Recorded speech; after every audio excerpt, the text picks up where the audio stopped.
Hello mga kabesh! Today gawa tayo ng kimbap, Korean sushi.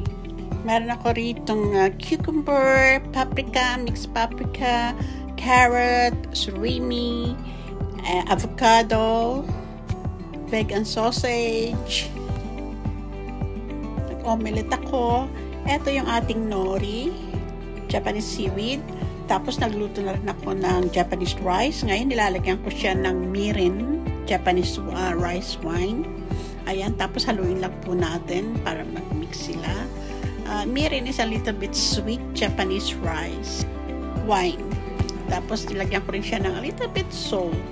Ngayon i-roll na po natin yung ating kimbap. Naglagay ako rito ng cucumber, ng carrot, ng surimi. Surimi's imitation crab siya. Ayan, ganito lang po yun. Simpleng-simple lang. Roll lang natin. Ayan, meron na tayong isang na-roll. Gawa ulit tayo. Meron ako ritong nilagay na omelette. Tapos lagyan natin ng avocado, ng red paprika, at ng shredded carrots. At saka ng surimi. Nilagyan ko rin siya pala ng Japanese mayonnaise with wasabi.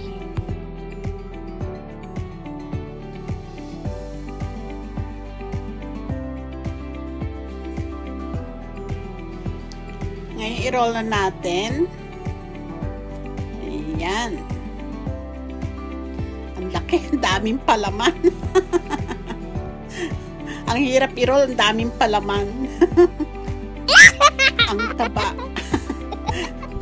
Ayan. Ayan, mag-roll ulit tayo. Maglagay tayo rito ng cucumber, avocado, yellow paprika, and omelette, and vegetarian sausage. Ayan, i-roll ulit natin. Ayan, ang taba, ang hirap niyang i-roll. Ang hirap hawakan. Ang taba-taba kasi.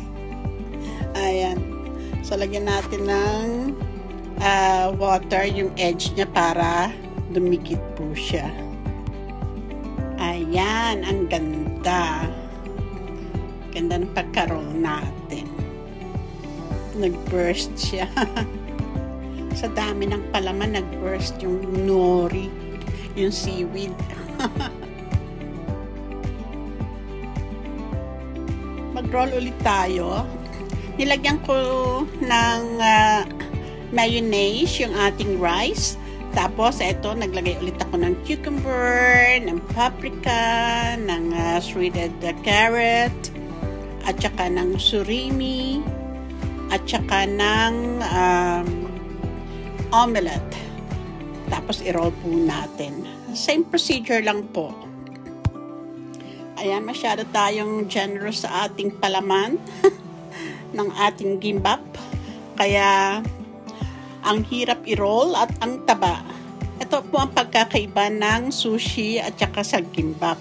Ang sushi, maliit lang siya. Maliit lang ang roll. Pero ang kimbap is malaki po ang roll. Big bite size. Yun po ang pagkakaiba ng Korean na sushi. Kimbap. Ayan. So, thank you po for watching. Ito, shinare ko lang po sa inyo kung paano ako gumawa ng kimbap. This is my version.